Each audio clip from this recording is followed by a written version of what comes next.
There's a period of, I think, great uncertainty and great risk.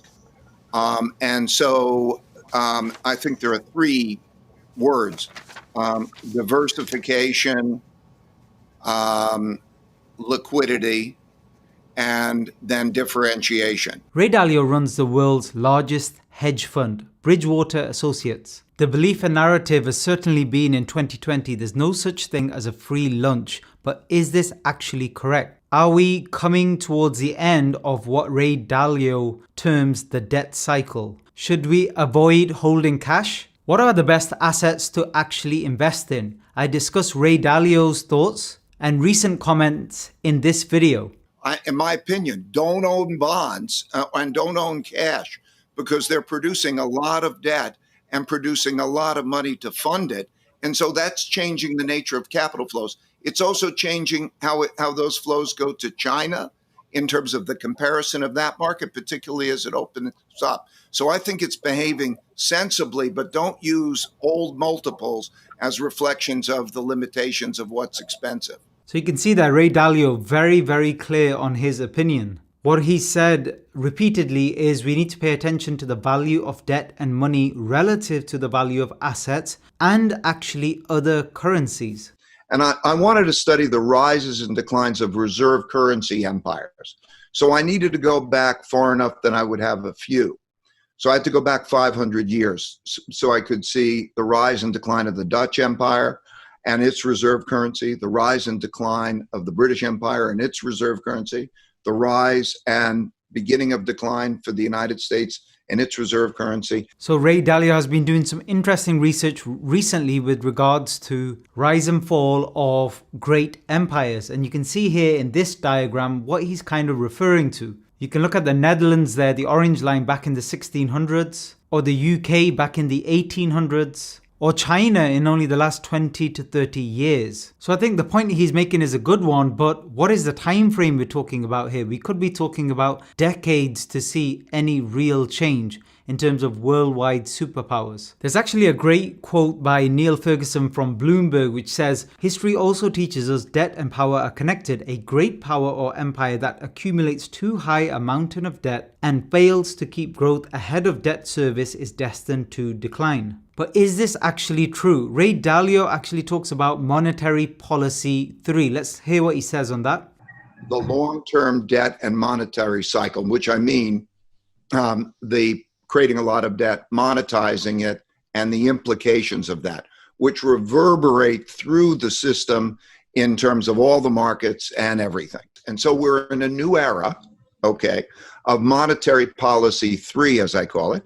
Monetary policy 3 will mean that the free market will play a much less role in determining those capital market flows, that the government, as we come into the future, will be thinking, how do I get that money to those who need it the most? So it'll be a highly political decision, much more political than it was in the past, and that the central bank then will monetize those political decisions. So monetary policy 3 means there's that type of cooperation. But is there really such a thing as a free lunch? Again, I think most investors would say no, but given how 2020 is gone, is there an argument that you can actually get away with it? Well, Jason Furman and Lawrence Summers, economists, argue that public borrowing today offers something that is very rare, a free lunch. And the reason for that is the low interest rates. So how does that actually work? Well, we already know there isn't actually any correlation between debt to GDP ratio and long-term interest rates. Same way, size of central bank balance sheets has no correlation with inflation, as we've definitely seen this year. But the key thing here to be aware of is the actual debt service cost. Governments refinance debt.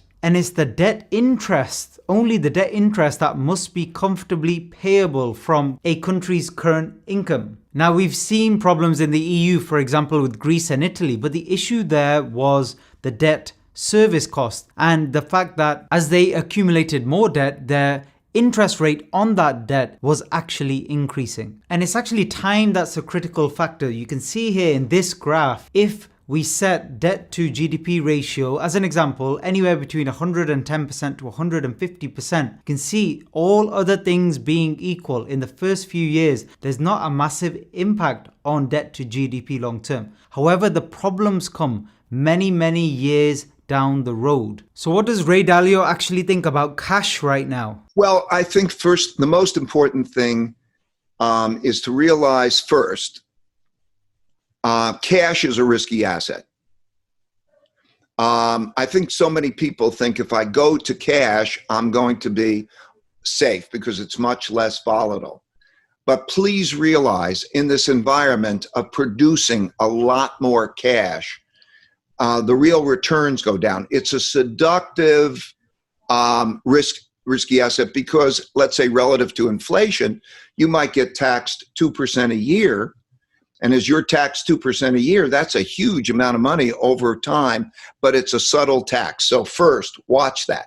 So I'm inclined to agree with that in terms of potential returns, especially when we consider that savings accounts won't offer much in terms of interest payments. However, what about the risk element of cash? He's talking about the cash risk there, but what about the risk when it comes to investing in other assets? An easy example is the stock market, where traditional indicators tell us the stock market is way overvalued. However, we're slowly beginning to realize that those traditional indicators just don't matter anymore.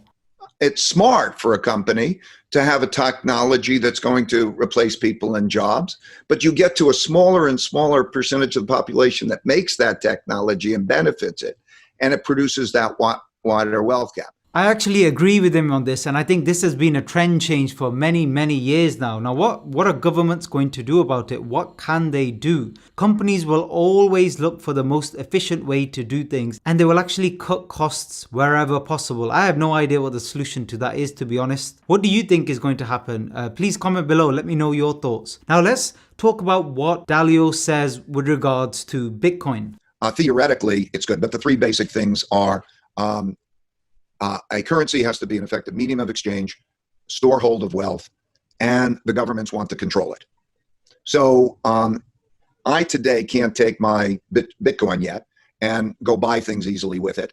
And as a storehold of wealth, it's so volatile that its volatility based on speculation is so much greater that it's not an effective storehold of wealth, and which is also one of the reasons it's a problem to be a transaction vehicle, because if a vendor says I'm going to get paid in Bitcoin and they don't know what that means in terms of their other liabilities, that's a problem. And then thirdly, governments won't, and if it becomes material, governments won't allow it. I mean, they'll outlaw it, and they'll use whatever teeth they have to enforce that. They would say, okay, you can't transact the Bitcoin, you can't have a Bitcoin. So then you have to sort of be almost like, is it a felony? And I'm going to have to be a felon in order to transact. And this is a quote from earlier this year. 2 purposes of money, a medium of exchange and a storehold of wealth. And Bitcoin is not effective in either of those cases now. But that's in sharp contrast to what he said recently. Another billionaire Wall Street legend has changed his tune on Bitcoin. After warning last month Bitcoin could be outlawed, he said recently Bitcoin has established itself as a gold-like asset alternative, but it's very important for us not to take some of these words out of context. You can see here with this precise quote, he was talking more about diversification than anything else. So what do you think? Let me know in the comment section below. Is Ray Dalio correct about us coming towards the end of a debt cycle? Do you think larger investors are taking Bitcoin seriously now? And will governments ever be able to deal with the debt mountain? Thanks for listening, and I'll see you all in the next one.